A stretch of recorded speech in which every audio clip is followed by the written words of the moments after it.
Over the past 20 years, Severus Snape has quietly split into three completely different characters. There's the Snape from the books, the one J.K. Rowling originally wrote. There's the Snape created by Alan Rickman's performance in the films, which slowly reshaped how millions of people experience the character. And now, HBO is about to introduce a third version entirely, a brand new interpretation, a new actor, a new psychological dimension to Snape. Which is why the debate around Snape has suddenly exploded again. Some fans are asking for the version that feels closest to the books. Others are defending the interpretation created by the films. And now HBO is stepping in with a brand new take on the character. But when you step back and look at the bigger picture, something interesting starts to happen. Because over the past 20 years, Snape hasn't just been portrayed differently, he's been interpreted differently, and slowly, almost without anyone even noticing, Severus Snape has become three different psychological characters living inside the same story. And once you notice that, the entire debate around Snape starts to look very different. Because for many fans today, the image of Snape feels almost fixed in place. The tragic protector, the misunderstood double agent, the man who secretly spent years protecting Harry Potter from the shadows, the cold, distant figure whose loyalty was only revealed in the final moments of the story.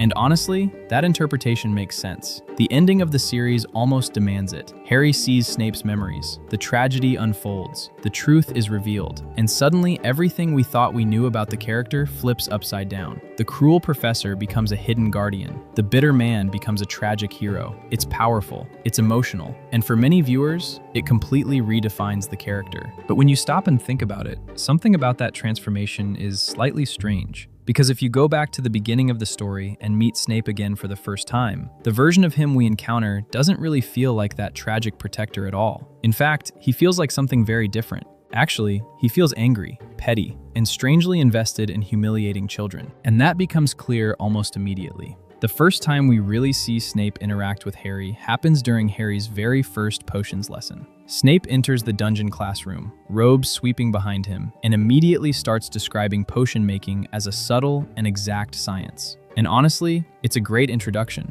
It's theatrical, it's intimidating, it's exactly what you'd expect from a brilliant, if slightly dramatic, professor. But then something interesting happens. Instead of beginning the lesson normally, Snape suddenly turns his attention straight to Harry Potter. What would I get if I added powdered root of asphodel to an infusion of wormwood? Now on the surface, that just sounds like a very technical potions question. But some have pointed out a rather intriguing possibility here. In Victorian flower symbolism, asphodel is often associated with remembrance, while wormwood represents bitterness or sorrow, which would make the phrase resemble something like, "I bitterly regret." Whether Rowling actually intended that symbolism is something some people still debate, but it does become an interesting detail once we later learn more about Snape's past and his connection to Lily Potter. Of course, Harry has absolutely no idea how to answer the question, which, if we're being honest, feels fairly reasonable. He only discovered he was a wizard literally a few weeks ago, after spending 11 years growing up in the Muggle world with no idea any of this even existed. This is literally his first day in a magical school. But Snape keeps going. Where would you find a Bezoar? What is the difference between monkshood and wolfsbane? And interestingly enough, those two plants are actually just different names for the same thing, aconite, which means the answer is that there is no difference at all.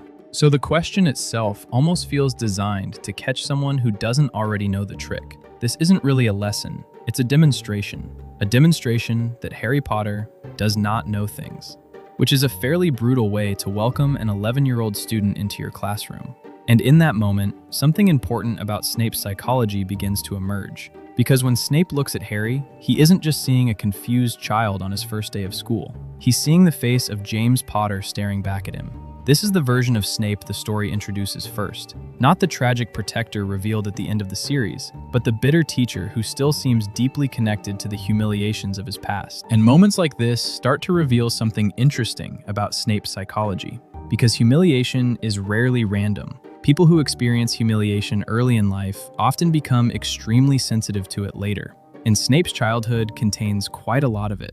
When Harry eventually sees Snape's memories in the Pensieve, we discover a childhood shaped by neglect, poverty, and isolation. Snape grows up in a poor industrial street called Spinner's End, a place where his home life is tense, his father is hostile, and his world is small and lonely, which I really hope we get to see in the new series. And when he arrives at Hogwarts, that sense of isolation doesn't magically disappear. If anything, it intensifies because James Potter and Sirius Black mock him brutally, publicly humiliate him, treat him like entertainment.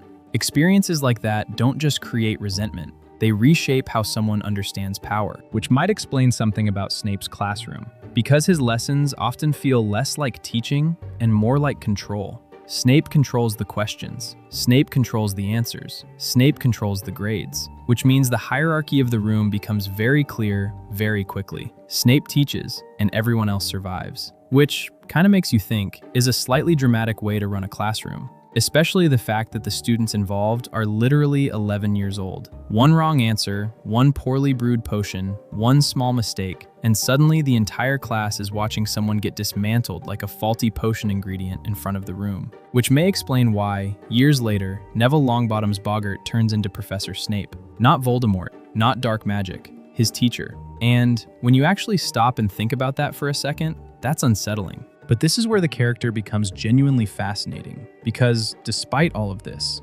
despite the cruelty, the bitterness, the pettiness, Snape eventually becomes one of the most important heroes in the entire story. After Lily Potter's death, he agrees to help Dumbledore protect Harry. He risks his life as a double agent. He deceives Voldemort himself for years. For nearly the entire series, he is secretly working for Dumbledore while convincing Voldemort that he is completely loyal to him. And in the end, his choices help bring about Voldemort's defeat, which places the character in a very strange psychological position. Snape is capable of extraordinary courage, while also being someone who spends 6 years emotionally dismantling teenagers in a dungeon classroom. And what makes the character so compelling in the books is that this contradiction never really disappears. Snape doesn't suddenly become warm. He doesn't grow kinder. His redemption isn't neat or comforting. Instead, it feels messy, incomplete. He makes heroic choices, while still carrying the same resentment and bitterness that shaped him decades earlier. Even late in the story, he remains sarcastic, harsh, and deeply unpleasant toward many of the students around him, which, when you think about it, actually feels strangely realistic. Real people don't always transform into kinder versions of themselves after doing something brave. Sometimes they simply do the right thing, while still being exactly who they've always been. In other words, the books don't really soften Snape. They simply reveal what he's been doing in the background all along. And if you enjoy exploring the psychology behind these characters, feel free to like the video and subscribe. There are a lot more fascinating minds in the wizarding world worth unpacking. But then the films arrived, and this is where something very strange happens. Because when the Harry Potter films were made, Snape didn't just get adapted, he was quietly reinterpreted. Alan Rickman didn't change the events of the story. Snape still betrays Voldemort. He still works for Dumbledore. He still protects Harry from the shadows. The plot remains exactly the same, but Rickman quietly changed something else, something far more subtle. He changed the emotional energy of the character. Rickman's Snape is calm, controlled, almost eerily composed. He speaks slowly, moves slowly, rarely raises his voice. Half the time he looks like he's silently judging the entire room, which, to be fair, he probably is. But that stillness creates a completely different psychological impression. Book Snape feels reactive, emotional, like someone still trapped inside the wounds of his adolescence. Rickman's Snape feels composed, almost philosophical, like someone who has already learned to live with his past. And over 8 films, that interpretation slowly became the definitive version of the character for millions of viewers. Alan Rickman didn't just portray Snape, he made Snape cool, which is honestly an incredible achievement for a character whose primary hobby is bullying little kids. And the truth is, a lot of people loved that version of Snape. Rickman was so good in the role that, for many viewers, that quiet, controlled interpretation simply became the real Snape. The version people remember, the version people defend. And in a strange way, that says something about how powerful a performance can be. Because sometimes an actor doesn't just portray a character. Sometimes they reshape how the entire audience understands them. And now we arrive at the third version of Snape, the one that hasn't appeared yet. And this is where things may change again, because HBO isn't just casting a new actor, they're potentially resurrecting a version of Snape that many viewers have never actually seen before, because a new adaptation has the opportunity to return much closer to the books. And if it does, audiences might encounter a version of Snape that feels very different from the one many people remember. Younger, sharper, much more emotionally volatile. In the books, Snape is only 31 years old when Harry arrives at Hogwarts. 31. Which changes the psychological picture quite a bit. A 31-year-old Snape is not someone calmly reflecting on the past with decades of distance behind him. He's someone still very much living in it. The humiliation of his teenage years was very recent, still defining. And let's not forget, only a few years earlier, Snape was running with Voldemort's inner circle. The books never tell us exactly what he did during those years, only that it was enough for him to spend the rest of his life trying to make up for it, which is actually something we'll explore properly in another video. And this is where the conversation around casting becomes interesting, because a lot of the discussion focuses on appearance. But the deeper core of Snape's character was never really about appearance. It was about humiliation, identity, and belonging. Wizarding society itself is built on strange hierarchies: pureblood, half-blood, muggle-born. Entire political movements revolve around those labels. Lord Voldemort and his followers believe magical blood should remain pure. Families like the Malfoys openly defend that idea, and Snape grows up right in the middle of that world, as a half-blood, not fully belonging anywhere. And it's worth remembering that this prejudice inside the wizarding world was never really about race at all. The hierarchy Rowling builds into the story is based on blood status: pureblood, half-blood, and muggle-born. A social system that determines who belongs and who doesn't. Even the name he eventually gives himself, the Half-Blood Prince, reflects that complicated identity. Snape's story, at its core, is about someone trying to escape humiliation and claim power. Someone who grows up feeling small and spends the rest of his life trying to prove that he isn't. His trauma isn't rooted in appearance. It's rooted in humiliation, class, and isolation. A poor child growing up in Spinner's End. A boy mocked by wealthier students at Hogwarts, a teenager desperate to prove that he mattered. Those experiences shape the psychology of the character far more than any physical description ever could, which is why the casting debate may ultimately come down to something much simpler than people expect. Because Severus Snape is not an easy character to play.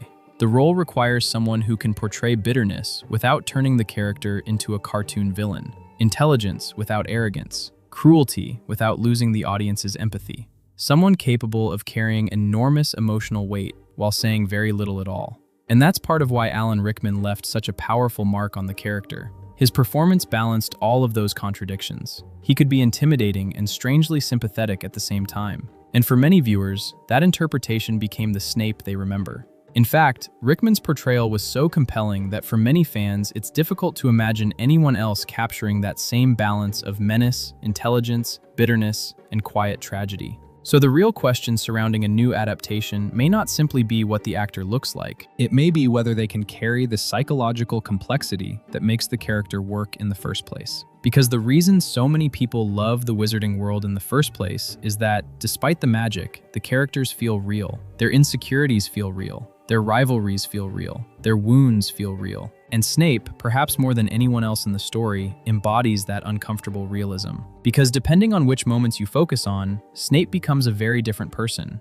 If you focus on the sacrifice, the double agent work, the protection of Harry, he becomes a tragic hero. If you focus on the cruelty, the resentment, the way he treats students, he becomes something much darker. And perhaps the most interesting possibility is that the story was always inviting us to hold both of those ideas at the same time. Severus Snape risks his life to defeat Voldemort. He protects the son of the man he hated most. He keeps a promise to the woman he loved. But he also spends 6 years terrifying students in a dungeon classroom, which leaves us with a slightly uncomfortable conclusion. Doing the right thing doesn't always make someone a good person. And maybe that tension is exactly why the character still fascinates people decades later. Because Snape was never written to be simple. He was written to be contradictory. A hero who never becomes kind. A villain who ultimately chooses the right side. And when HBO introduces their version of the character, audiences may discover something surprising. The Snape many people remember might not actually be the original character at all. It might simply be the version we experienced through one unforgettable performance. Which version of Snape people connect with the most often says something interesting about what they value in the character.